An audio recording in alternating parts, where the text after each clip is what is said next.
Dando continuidade, teremos o imenso prazer de receber agora o professor André Ulisses de Sales, com a nossa palestra de hoje, o tema O Silêncio do Leste, Refugiados do Stalinismo no Paraná. André Ulisses, graduado em História na Unesp de Assis, mestrado na PUC, com dissertação intitulada A Imigração Suíça no Estado de São Paulo, Os Suíços nas Franjas Pioneiras do Oeste Paulista. Concluiu seu doutorado na PUC sob a orientação da professora doutora Marizilda Santos de Matos, que está com a gente hoje, com a tese intitulada O Silêncio do Leste, Refugiados do Stalinismo no Paraná. Lecionou na Universidade Paranaense 2002-2006 e como professor colaborador na Unicentro de Guarapuava 2009-2016. Também na pós-graduação Lato Sensu, no Instituto ESAP e também na Alfa. André, seja bem-vindo à nossa casa, a palavra é toda sua. Muito obrigado por estar conosco nessa reunião do mês de agosto da AUCAL. Olha, primeiro de tudo, eu agradeço muito, agradeço o convite da Ludmila. É uma honra estar falando para a Academia de Letras de Londrina. Agradeço a presença de todos, família, amigos, em especial a professora Maria Isilda Santos de Matos, que foi orientadora do trabalho, muito gentil sempre, encampou a ideia do doutorado. E hoje a fala é um pouco em cima da tese, né? Do que tentar realmente condensar um pouquinho o que foi essa tese. O que é esse silêncio do leste, os refugiados do stalinismo aqui no Paraná. Contextualizando um pouco, nós temos grupos de pessoas que se refugiaram, né, de todo o sistema do bloco soviético em momentos distintos. Então, falar um pouquinho mais sobre 3 comunidades. A de Vitimarsum, a colônia menonita próxima à Ponta Grossa, a presença dos ucranianos no Paraná, em Prudentópolis, mas também em outras cidades aqui do Paraná, e a colônia de Entre Rios, né, autodenominada Suábios do Danúbio, aqui distrito de Guarapuava. O que ocorre? Contextualizando um pouquinho, a colônia de Vitimarsum é uma imigração do 29 e 30, e ela tem um fator de expulsão. O que une esses grupos? O fator de expulsão. Todos ligados às políticas stalinistas, políticas distintas de cada período. A de 29 e 30, intimamente ligada ao processo de coletivização de terra, e aí você tinha grupos de imigrantes que viviam como colonos, menonitas, que são estrangeiros, religiosos, dentro de um contexto da União Soviética. Então, você tem um processo de... Alguns já tinham saído antes, quem não saiu antes conseguiu ainda sair em 29 e 30, e quem não conseguiu sair teve o destino da Sibéria, e a maior parte deles acabou realmente falecendo. Dentro do sistema, dentro da perseguição a grupos chamados de kulaks, colono, língua alemã, religioso, então estava realmente estigmatizado dentro para sofrer dentro do bloco soviético. Então, alguns que conseguiram fugir, vieram primeiro para Santa Catarina e depois vieram formar a colônia de Palmeira. Então, o primeiro grupo ligado ao processo de coletivização. Os ucranianos também têm a ver com o processo de coletivização, mais especialmente ligado ao processo, ao que veio, o que se chamou no inverno de 32 da Grande Fome, e a expressão Holodomor, que vem ganhar corpo depois, né? Mas até então era conhecida como a Grande Fome, que foi o processo de expropriação de alimentos, né, promovido também pelo Stalin, e muito fortemente na Ucrânia, não só na Ucrânia, mas especialmente forte ali. E isso é uma mácula, o número de mortos, conforme a bibliografia, vai variar de 4 a 7 milhões, sendo 6 milhões o número mais usual. É um número muito alto, que se assemelha quase aos números do Holocausto, que é algo que a gente está mais habituado a ouvir. E isso acontece em 32. Só que é aquilo, se a gente imaginar, a Ucrânia ela foi ocupada quase que em definitivo em 22. Uma parte ocidental ainda se manteve um pouquinho mais independente até 39. Mas ela tem a ocupação soviética, ela tem a expropriação, e isso vai criando um ressentimento, né? E um ressentimento principalmente dos ucranianos que queriam independência nacionalista com relação ao regime soviético. Isso vai culminar o quê? Em 45, depois da guerra, a comunidade ucraniana, principalmente a que estava servindo de mão de obra para a máquina de guerra nazista, ela não vai retornar. E a gente fala, e isso é um número expressivo, se estima em 2 a 3 milhões de ucranianos que trabalhavam na máquina de guerra e que estavam na Alemanha e que não retornam. Não retornam porque tem todo um ressentimento que remonta à Grande Fome, que remonta ao Holodomor, com relação aos soviéticos. E, por fim, aqui o distrito de Entre Rios. Também uma comunidade de língua alemã. Todos esses grupos, olha, Vitimarsum viveu a maior parte em território russo, né? Em regiões diferentes, alguns próximo da Manchúria, outros mais próximos ali da Ucrânia mesmo, da Crimeia, tinha comunidades, os ucranianos, leste europeu, e, por fim, essas comunidades de língua alemã, elas estavam fora do território da Alemanha. A Alemanha não existia, na realidade, século XVIII, XIX, ainda não existe a Alemanha unificada, e eles, naqueles conflitos entre os principados alemães, eles tinham saído e viviam a maior parte deles, desse grupo aqui de Vitimarsum, o território da ex-Iugoslávia, especialmente, o número maior, onde hoje é a Croácia. Então, eles estavam na Croácia, com o avanço do exército alemão. Eles foram, aí vai ser um ponto que eu vou discutir aqui, parte cooptados, parte aderiram à máquina de guerra nazista, lutaram, né? Vários foram da SS, do fronte de batalha mesmo alemão, e terminada a guerra, essas pessoas não poderiam ficar mais em território que estava sob ocupação do Exército Vermelho, também vão ser expulsos por esse avanço do Exército Vermelho, vão se refugiar na Áustria e na Alemanha. Então, os três grupos, por motivos distintos, mas de políticas stalinistas, não puderam permanecer nos seus territórios. E o Brasil não é a principal nação receptora desses grupos, a maior parte foi para os Estados Unidos, tem comunidade no Canadá, tem em outras partes, muita gente permaneceu, principalmente aqui da colônia de língua alemã, na própria Alemanha, mas o Brasil foi uma nação que recebeu, e em especial o Paraná. O Paraná já tinha um histórico, e tem um histórico de receber imigrantes do que a gente chama de leste europeu, Polônia, Ucrânia, nós somos o principal estado, russos, inclusive, é o estado que mais recebeu essas comunidades. Então, naturalmente, até por ter familiares, todos se deslocaram para cá. O que ocorre? Fala-se muito pouco do leste europeu. Fala-se muito pouco sobre essas movimentações. Grosso modo, quando você começa a expor isso, as pessoas pensam em migração do leste europeu, de poloneses, ucranianos, dos alemães ainda se confundem. Essas pessoas não imaginam que tinham alemães vivendo no leste europeu, em colônias, e o número é grande. Estamos falando de milhões de pessoas de língua alemã que viviam no leste europeu.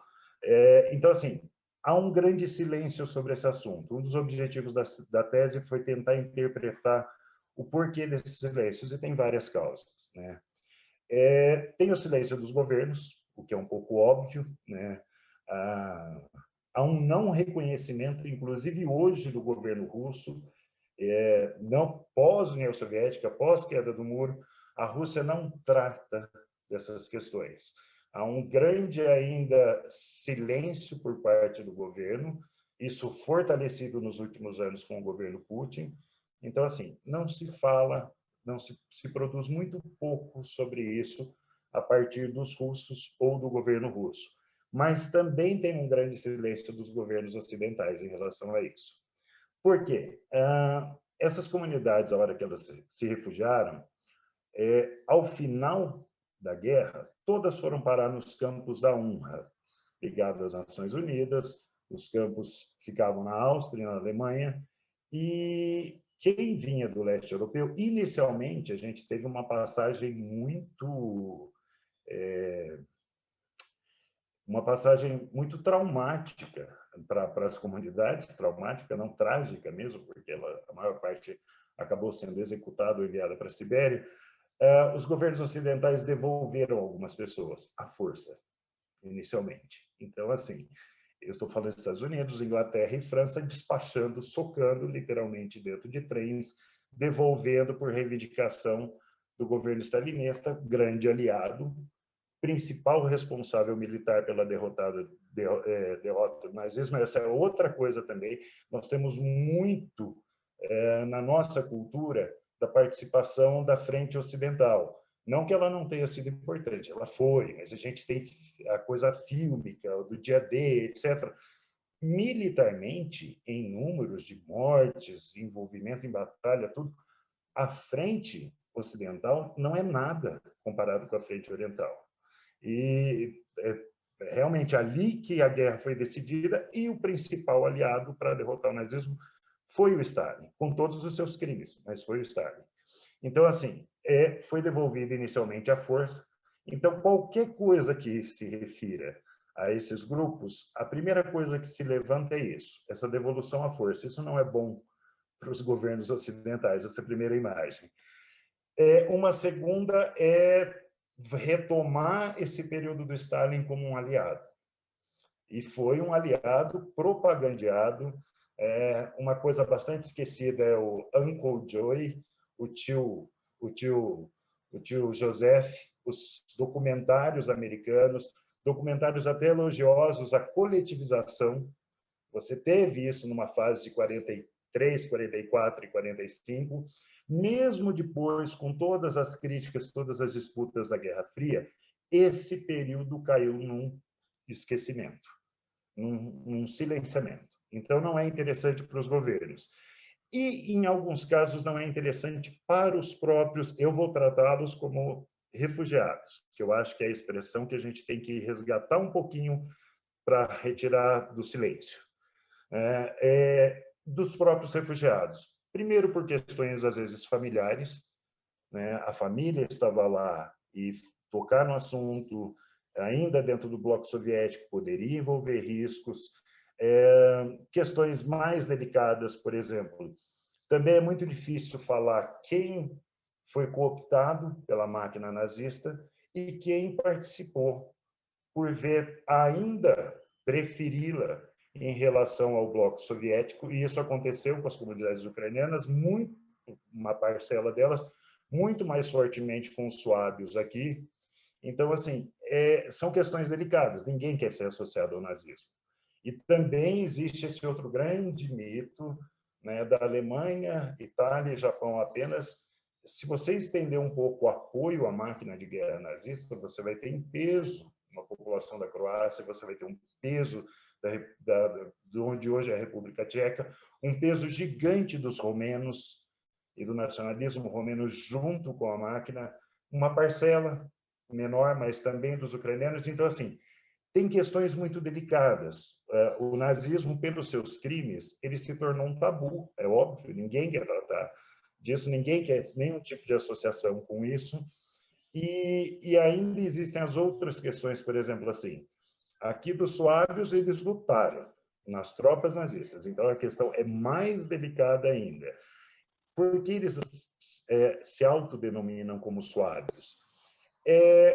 Imagina você chegar num cenário, eles chegaram um pouco mais tarde, eles tiveram um tempo maior no campo da UNRWA, porque eles tinham que ser desnazificados, tinha essa política de desnazificação, e eles nesse processo, que vai só culminar com a vida deles em 1951, então eles passaram bastante tempo nos campos, chegaram aqui e acabaram criando essa identidade suave. Por que eu digo criando? Muito Algumas famílias eram realmente da região suábia, que é no sul da Alemanha, mas você tem alemães aqui que eram de Hamburgo, por exemplo, no norte da Alemanha, que não tem nada a ver. Mas suábio não remete diretamente à Alemanha. Você chegar como um alemão depois da guerra, você teria explicações para dar, né? Você ia ser cobrado de explicações, como suábios não. Ainda nessa coisa dos silêncios, é uma questão delicada para os ucranianos pró-soviéticos, que também é uma parcela que existe dentro da comunidade ucraniana, e que é uma celeuma até hoje mal resolvida dentro do país. Quem apoiou os soviéticos e os apoia ainda, os ucranianos que querem independência e os ucranianos, alguns ultranacionalistas que tiveram simpatia com o fascismo. Então, você tem um cenário extremamente complexo e de muita gente não envolvida diretamente com isso, tentando sobreviver entre o regime stalinista e o regime nazista. Não é, né? Assim, é nesse complexo cenário que eu fui tentando jogar alguma luz sobre esses silêncios. Ainda tem o silêncio sobre uma série de assuntos que são tabus. A tese minha, pelo amor de Deus, ela não conclui nada. É só jogar realmente um pouco de luz sobre isso. Assuntos como os estupros coletivos promovidos pelo Exército Vermelho, e que também são, assim, esses números são estimativas, mas tem trabalhos muito sérios que falam em 4 milhões de mulheres. É um número assim assustador. E aí de filhos gerados por isso, suicídios, abortos. É um assunto traumático, carregado de ressentimentos e, por isso, silenciado. Então, assim, tem muito motivo para se silenciar. E isso acaba esbarrando em uma série também de categorias. Uma outra coisa que eu tentei discutir no trabalho é como algumas expressões, aí é interessante estar falando para a Academia de Letras, como algumas expressões tiveram muito peso. Por exemplo, colaboracionista. A gente fala a palavra colaboracionista, também eu acho que vem em mente automático a República de Vichy, a questão da vergonha francesa, a parte de colaboração com o nazismo. Essa é uma visão muito ocidentalizada sobre o assunto, muito ligada a um historiador de renome, que é o Marc Bloch, que lutou bravamente contra o nazismo, mas ele não deu opção a não ser morrer lutando. E as pessoas, a gente entende que a sobrevivência é o que cala nesses momentos mais dramáticos. E aí você tem, na visão do colaboracionista, ela é um pouco diferente para o leste europeu. E ela é especialmente diferente para o sistema soviético. Para o Stalin, qualquer tipo de relação já era uma acusação de colaboracionismo. O Stalin tem uma frase muito marcante que o verdadeiro herói já está morto. Então, o Stalin pune, inclusive, os soldados que voltam da guerra. Quase todos eles são mandados para a Sibéria. Os próprios soldados soviéticos como um todo, e inclusive os russos, porque eles tiveram algum tipo de convivência, né? O verdadeiro herói, como ele diz, está morto. Então, assim, esse tipo de acusação de colaboracionismo é muito mais forte no leste. E também é um termo fluido, que muda com o tempo. Eu vou pegar o trecho de um relato aqui, de um dos imigrantes que eu tive a oportunidade de conversar, o seu Anton. Eles, enquanto viviam na Croácia, estavam lá desde o século XVIII para XIX, tinham estabelecido várias relações com seus vizinhos, né, de origem eslava. E, durante a Segunda Guerra, a gente tem a atuação dos partisãs. E os partisãs também é uma coisa que mudou para todos os lados possíveis, né?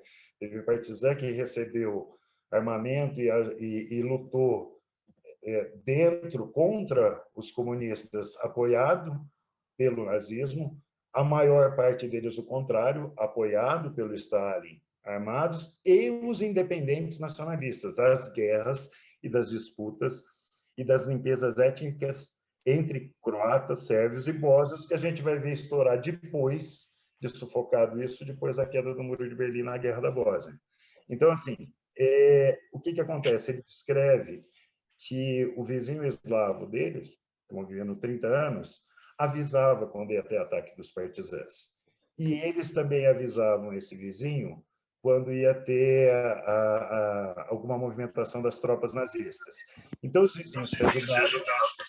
Na época, isso seria uma traição com pena capital. Hoje, a gente enxerga isso quase como um ato humanitário, até um ato heróico, né, para ver como muda isso.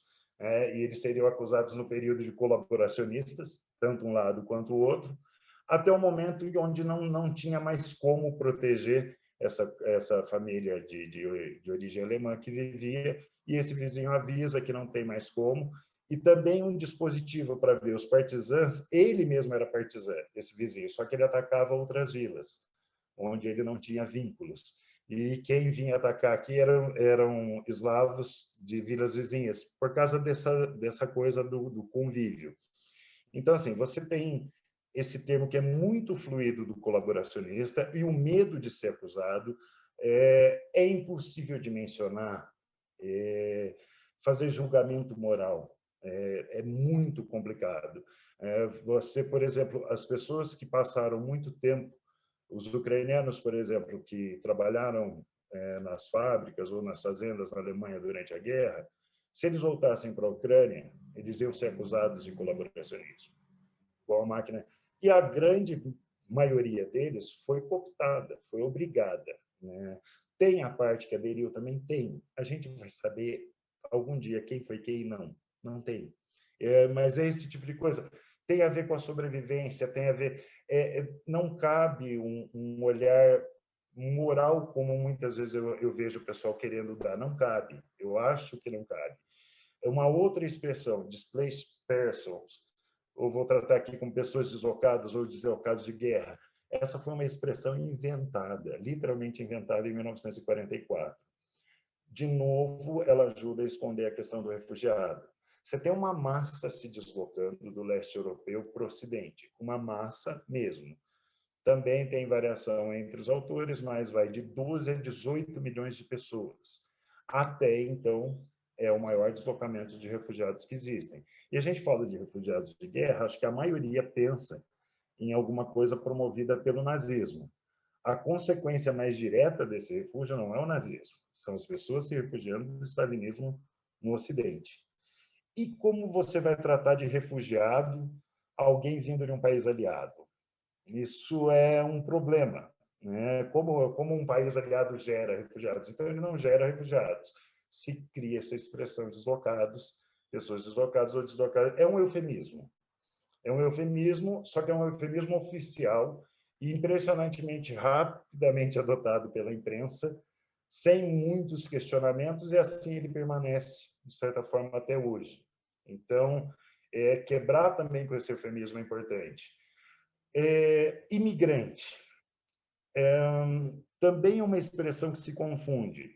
Parte desses colonos, eu falei, tanto pela família, quanto pelas dificuldades, quanto a qualquer momento que você usa a palavra refúgio, você tem que explicar do que se você está se refugiando. Isso é sempre uma coisa que exige uma explicação. E como a gente está tratando de traumas e ressentimentos, muitas vezes os próprios colonos, sou imigrante, pronto. É melhor, o imigrante ele não precisa dessa explicação. O imigrante você sempre imagina que é mais uma condição socioeconômica que o levou a emigrar, ou mesmo um anseio, uma vida melhor, ou mesmo uma aventura, qualquer coisa, mas ele não precisa dessa explicação que o refúgio exige. Então, ele também muitas vezes não se trata como refugiado. E a gente tem que lembrar que quem era da Ucrânia, por exemplo, e a Ucrânia já era soviética, o Stalin exigia o retorno. Então, você tratar como refugiado, você remete a tudo isso. Você entrar em categorias despersonificadoras, e uma das mais importantes para emigrar é a pátrida, que não precisa também de explicação, é uma outra categoria, né? Então, você entrar como uma pátrida ou pessoa deslocada, e muitas vezes os ucranianos falsificaram até documentos e entraram com outras nacionalidades para não ser obrigado a a retornar. Se bem que os aliados ocidentais, depois desse grande equívoco, vamos falar assim, parte por falta de entendimento, talvez inicialmente, porque essas pessoas não queriam voltar, mas também parte pela massa de refugiados, e não se tinha o que fazer, e acabaram devolvendo 2, 3 milhões, o que é bastante gente, para o Stalin. Essas categorias mais despersonificadoras, elas ajudam a esse silêncio para que a gente não conheça, mas elas também protegeram a vida de muita gente. Então, essa dubiedade dessas categorias também vão percorrendo, né, o trabalho. E um dos objetivos com isso também foi dar voz mesmo, ouvir essas pessoas, ouvir seus relatos. Eu entrevistei gente com uma faixa etária bem, vamos dizer assim, bem elevada, né? São pessoas com mais de 90 anos, praticamente todos que eu ouvi. Não consegui fazer algumas entrevistas até por isso. Perdi a entrevista com um que tinha lutado na Segunda Guerra, porque ele faleceu na semana que eu ia entrevistar. Então, assim, são pessoas com bastante idade. Um dos depoimentos é da mãe da Ludmila, a Vera, fabuloso, uma senhora com um histórico de vida fantástico. E são relatos muito marcantes do que era esse cotidiano, do que era tentar sobreviver. Então, assim, tentar sobreviver a um holodomor, a grande fome, o que vem à cabeça é o quê? É a fome mesmo, é você não poder cozinhar um grão porque aquilo vai o cheiro, você está com confisco de alimento, aí você tem que comer tudo meio cru, você também nem poder socar direito no pilão, com medo de ser denunciado, todos esses receios, né? Ou um outro relato de uma ucraniana que ela tem um choro compulsivo, sentindo um cheiro de queimado andando numa rodovia. Alguns quilômetros adiante, ela descobre por que ela teve o choro compulsivo, porque estava queimando uma plantação de trigo. E ela se alimentava com pão feito de trigo queimado. Então, assim, esses traumas, essas coisas, isso volta, né? Ou também de um jovem, aqui o senhor Anton, que tinha 10 anos de idade terminada a guerra, e que sofre uma violência física dentro de um quarto por um soldado americano que o trata por German Pigs, uma criança de 10 anos, e ele não entendeu por quê, porque ele apanhou, porque ele foi chamado depois, só que ele foi entender o que era Pigs, e na memória dele ele ainda fala, eu não sei se ele estava brincando ou não. Essas coisas do trauma que a pessoa tenta... Por isso, assim, o silêncio paira também sobre essa memória. É uma memória difícil de ser rememorada. Então, você acaba tendo isso por parte dos governos, também tem por parte da historiografia, ela acompanha muitas vezes os governos, uma simpatia durante muito tempo também de uma parcela da historiografia com o regime soviético. Isso parte disso rompido, né, a partir do discurso do Khrushchev, mas ainda assim é meio complicada a questão. E uma das coisas do trabalho também foi ouvir sobre o retorno dessas pessoas. A maior parte só pôde retornar, óbvio, depois da queda do muro. Os alemães voltam por curiosidade, porque a Croácia, eles perderam todas essas propriedades, foram indenizados, cabe frisar isso, foram indenizados pelo governo alemão, receberam aqui o pessoal, o Suábio, receberam significativas somas, isso ajuda a explicar o sucesso também da cooperativa agrária. Também é outra coisa não muito falada, mas isso é importante, essa indenização. Os ucranianos retornam após a Ucrânia se tornar independente. Há reencontros familiares ainda. Muitas vezes isso também não é muito fácil. A vivência de quem ficou no bloco e a falta de contato, teve gente que teve coragem de restabelecer algum contato após a morte do Stalin. Teve gente que não, esperou até a queda do muro e ainda sentia receio.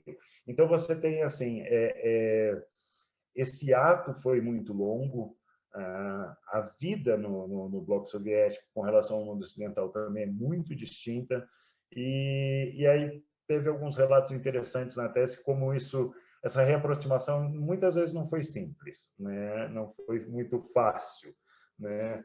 E durante muito tempo a gente ficou com o que se sabia do bloco, mas era o discurso realmente dos dissidentes, né? Os dissidentes, e é interessante, a gente pensa em dissidente, a gente sempre pensa quem está fora, mas não, na década de 70, 1970, você ainda tinha muita gente que já conseguia fazer críticas ainda dentro do bloco soviético. Depois você vai ter um aumento dessa repressão e aí você vai ter a figura também do dissidente fora, não dissidente do regime, vamos falar assim. Só que o que na tese eu fiz questão de mostrar, mesmo com todos esses silêncios, sempre existiu a informação. Por exemplo, a grande fome. O Holodomor. Ninguém conhecia sobre isso. Não. Você tem o jornal Prácia aqui de Prudentópolis, que está publicando sobre a grande fome em 32, enquanto ela ocorria. A gente tem os clássicos, né, do George Orwell, com todas as suas críticas, com muita clareza. Você tem os livros da Hannah Arendt, você tem os livros do François Fourier, você tem uma linha de pensadores importantes no século XX e que não deixaram de denunciar essas coisas. Só que quase todos caíram no ostracismo. Ou quando tentaram alguma coisa diferente, mais interpretativa, não com um julgamento tão simples moral, como no caso da Hannah Arendt, tentando interpretar Eichmann em Jerusalém, ela sofreu muito, desde perseguição da comunidade judaica, mas dos pensadores como um todo. E isso também criou um silêncio, um certo tabu, porque todo mundo fica com receio de mexer nesse assunto, porque você também tem os revisionistas. Você tem os revisionistas, primeiro, você tem os pró-stalinistas, que tentam reconstruir uma imagem de Stalin, você tem os neonazistas, que tentam minimizar. Então, assim, é um vespeiro mexer realmente nesse assunto. Esse medo da acusação de revisionismo, e isso leva a várias distorções. Por exemplo, assim, tem muita coisa atribuída ao nazismo que é chocante, mas que não foram crimes diretamente ocasionados pela máquina de guerra, que cometeu muitos, né? Mas, por exemplo, tem muita coisa do leste europeu que já eram as disputas étnicas entre croatas, sérvios e bósnios. E isso a gente vai ver, vai ter um entendimento disso um pouco depois, mas ainda é um assunto que ninguém gosta de mexer. Você vai ter, com relação aos ucranianos, as celeumas que a gente tem hoje, parte dos crimes cometidos também já era dessa disputa entre ucranianos pró-soviéticos e os nacionalistas. Então, assim, você tem vários cenários assim que fragmentam, deixam muito complexo a explicação. Lá não há uma explicação simples sobre esse deslocamento do leste, e eu diria que para o senso comum coletivo é melhor simplificar, né? E há uma simplificação disso com relação ao nazismo, ou mesmo com relação ao stalinismo, e o objetivo da tese foi mostrar um pouquinho isso, mostrar todos esses caminhos, mostrar um pouco como é complexo, discutir um pouco dessas categorias, as dubiedades dessas categorias, e é isso, deixar o problema para as novas pesquisas. Alguns eu considero realmente insolúveis. Por exemplo, essa coisa de aderir ou não aderir, quem participou ou não, essas memórias, mas não é relevante saber quem foi quem, justamente não é um julgamento, mas é importante saber, numa análise, que você teve vários desses caminhos, que na luta, que a grande maioria para a sobrevivência não está envolvida diretamente com isso, mas alguns estão, e hora de um lado, hora do outro. Você mostrou a complexidade que foi, você acaba com uma história simplista, você acaba com também com um discurso de intolerância. Eu acho que você deixa de alimentar justamente esses grupos malucos de revisionista, pró-Stalin ou pró-nazi, porque e cobra uma coisa do mundo ocidental, né? Porque a gente fala das democracias ocidentais, mas elas também ainda resistem muito a tratar desse período e da aliança e do que tudo isso ocasionou. Então, também cobrar isso, né? Esse foi mais ou menos os objetivos da tese, e eu acho que eu já me estendi, eu queria ficar aberto para se tiver questões, mas era explicar um pouco isso, que nós temos essas comunidades no Paraná ligadas a esses processos de expulsão do stalinismo, as categorias que foram usadas por todos, inclusive pelos próprios colonos, para, de certa forma, silenciar, muitas vezes se proteger também, e às vezes o silenciar também tem a característica do oprimir, tem tudo, né? Então, eu não sei se eu consegui explicar mais ou menos o que foi a tese. Eu queria só fechar com agradecimento às pessoas que se disponibilizaram a dar os depoimentos orais. Como eu falei, eram pessoas de faixa etária bem elevada e que abriram depoimento oral. A pessoa abre a porta da sua casa, né? Não te conhece, sabe que você está fazendo uma pesquisa, mas assim, e você vai tratar de assuntos que não são fáceis. Então, assim, eu sou extremamente grato porque esses depoimentos trazem uma coisa da pessoalidade para explicar tudo isso que você não consegue por outras vias, né? O depoimento oral é uma fonte fabulosa para isso. Mas era isso, agradeço a todos. Agradecemos ao professor André pela sua palestra, O Silêncio do Leste, Refugiados do Stalinismo no Paraná, sua tese de doutorado. André, muito obrigado pela presença aqui conosco. Vou abrir aos nossos acadêmicos e participantes para que, caso queiram, possam fazer, então, as suas perguntas ao nosso palestrante de hoje.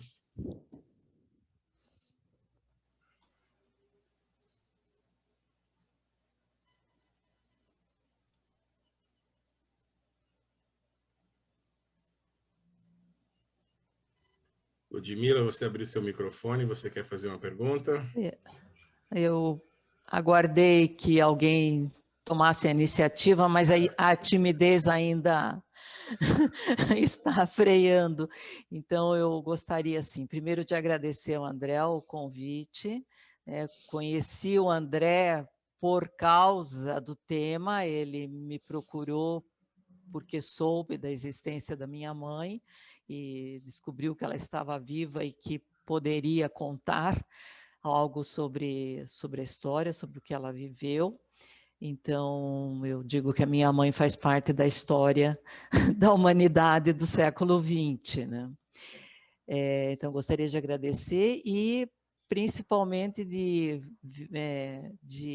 ver o resultado disto, né, desse seu trabalho, que vai por uma outra vertente, que não é a vertente de falar do sofrimento desses refugiados, mas de questionar os conceitos que foram usados para facilitar e para fortalecer o esquecimento, fortalecer o silêncio e criar uma palavra tão em voga hoje, que é uma narrativa, né? Criar uma outra história que tem um propósito encobridor e, ao mesmo tempo, tem um propósito de ajudar as pessoas a sobreviverem. Sim. Tanto os governos sobreviverem às suas decisões, tantas vezes espúrias e violentas, quanto as pessoas, as vítimas, né, que tiveram que, de algum modo, se amalgamar às novas culturas e a criar uma nova história para si mesmos, né? Então, eu queria fazer este destaque, né? Não sei se você teria algo a comentar a respeito. Olha, a sua colocação foi perfeita, é isso mesmo, é mostrar essa dubiedade, justamente, é tentar colocar realmente um olhar mais analítico sobre isso, mostrar que isso existiu para quebrar realmente esse silêncio e mostrar que ele é dúbio, ele ajudou, né? E ao mesmo tempo ele tem isso de proteger e proteger até decisões espúrias. Isso enriquece. O que talvez meio incômodo com todo o trabalho fosse as explicações simplistas, né? E que eu acho que explicações simplistas alimentam intolerâncias e alimentam grupos extremistas. A hora que você mostra que a coisa é mais complexa e mais complicada, você está contribuindo, primeiro, para que se dê voz a essas pessoas, ao que foi vivenciado. Você expõe problemas, né? E isso leva a uma maior reflexão, inclusive do que aconteceu, para que não volte a ocorrer. E algumas dessas questões são mal resolvidas até hoje. E a gente volta a essa questão com os refugiados dentro da Europa. Quem define o refugiado é para onde ele vai.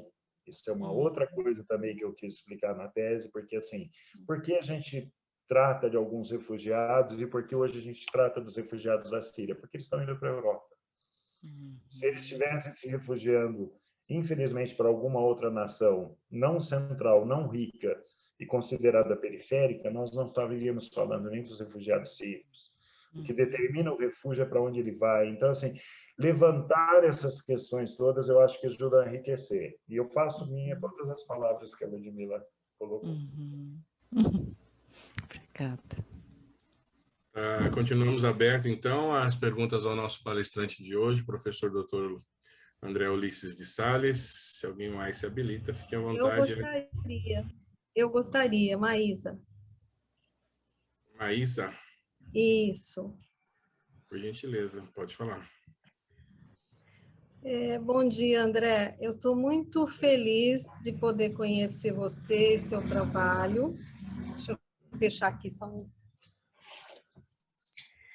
Conhecer você e seu trabalho, e acho que vem, para mim, foi como uma janela numa sensação de fechamento que a gente vem vivendo, tá? Eu sou colega da psicanálise da Ludmila também, então a gente ainda tem, no nosso reduto, né, da relação analítica, a gente ainda conta com uma liberdade de fala, sabe, de uso das palavras. Mas eu venho sentindo assim que a comunicação entre as pessoas vem ficando muito difícil por causa... Eu fui pegando um pouco as palavras que você usou e me lembrando, associando com alguma coisa. Eu também escrevo poesia de vez em quando. E uma vez eu estava escrevendo algo e a primeira frase era assim: as palavras encerram significados. E aí eu não consegui escrever mais nada daquilo que eu... Sabe, porque encerra, Não, as palavras não podem encerrar, né? E aí eu tive que procurar outras palavras, acabei escrevendo outras coisas, e aí você me lembrou desse momento. E eu fui pegando assim, que as palavras, conforme você falou, as palavras vão ficando cativas, né? Elas vão ficando saturadas, na nossa área a gente chama de saturadas, os conceitos. E daí parece que elas ficam cegas, ou elas emudecem as pessoas, elas cegam a capacidade de raciocínio das pessoas, né? A pessoa só entende aquele significado do momento e esquece que as palavras elas são berços de significados. A todo momento você tem que ver o que já significou e o que mais ela pode nomear, né? Então, eu fui pegando as suas palavras e foi ficando muito interessante. A gente precisa, sim, que as palavras sirvam de refúgio, que as palavras sejam colaboradoras e não colaboracionistas, né? A gente não pode ter preconceito com as palavras. Que as pessoas, né, as palavras precisam poder se deslocar. Daí eu me lembrei da poesia. Na poesia, a gente usa essa possibilidade de deslocamento, essa fluidez, né? Que uma coisa significa uma coisa, mas aquele verso ele também diz outra, ele diz o seu oposto também, o seu contrário com o uso de uma mesma palavra, né? E as palavras precisam poder ser dissidentes, né? Favorecer dissidências também, né? Sempre. Então, assim, olha, nem sei mais o que falar. Silêncio e comunicação, acho que tem tudo a ver mesmo, sabe? Nem sei mais o que dizer. Eu achei fantástico. Muito obrigada, viu? Foi muito fértil para minha cabeça aqui e para minha alma. Eu que agradeço e até falando sobre essa coisa da expressão e que, como você se referiu, colaboracionista, eu abri discutindo um pouco o termo, vou até ler o trecho. A palavra colaborar e uma das suas variantes, colaborador, trazem o seu bojo aspecto extremamente positivo da ajuda, do auxílio, tanto que nos últimos anos o termo colaborador passou a ser sistematicamente utilizado para substituir a palavra empregado. O eufemismo politicamente correto desse uso pelo mundo corporativo moderno contrasta com o sentido extremamente pejorativo de uma outra variante da palavra, colaboracionista. Colaboracionista é quem colabora para prejudicar. Em última escala, pode-se afirmar que colaboracionista seria quem trai. É o termo ligado àquilo que define o outro, estrangeiro. É o que trai ao seu grupo. Ele é pior do que o estrangeiro outro. Ele é o que trai o seu grupo. Então, assim, mas essa dinâmica das palavras, do mundo, e como algumas categorias foram ficando um pouco cristalizadas, principalmente o imigrante. O imigrante se cristalizou uma imagem sobre o imigrante e que muitas vezes esses grupos usaram. E a gente ainda tem que lembrar mais uma coisa, além da expressão, seu aspecto legal. Esses grupos que fugiram, por exemplo, assim, quando eles se autodefinem como, ou são definidos, não autodefinem, como ele entra como apátrida ou refugiado, ele tem uma proteção legal. Você não pode, como apátrida, você não tem pátria para mandar de volta, você é apátrida. Você não pode ser expulso. Refugiado também, porque você é refugiado de um regime. Imigrante, não. Imigrante pode sofrer, sim, um processo de expulsão. Então, em alguns momentos, é interessante usar o termo, usar a tua documentação, e outros você prefere ser reconhecido como imigrante, porque facilita, não tem que dar explicações, ou tem os ressentimentos, ou tem os traumas, ou tem os medos. Então, assim, eu também naveguei um pouquinho, mostrando um pouco essas searas. E aí, você falando, me lembrou de falar um pouco disso também. Obrigado, André. Eu vou passar a palavra ao nosso orador, o acadêmico Sérgio Alves Gomes. André, volte mais vezes à academia quando voltarmos a presencial. Vamos tomar um café juntos, por gentileza, tá bom? Eu novamente agradeço o convite, me senti honrado e lisonjeado, e quando me convidarem novamente, presencialmente, vai ser um prazer.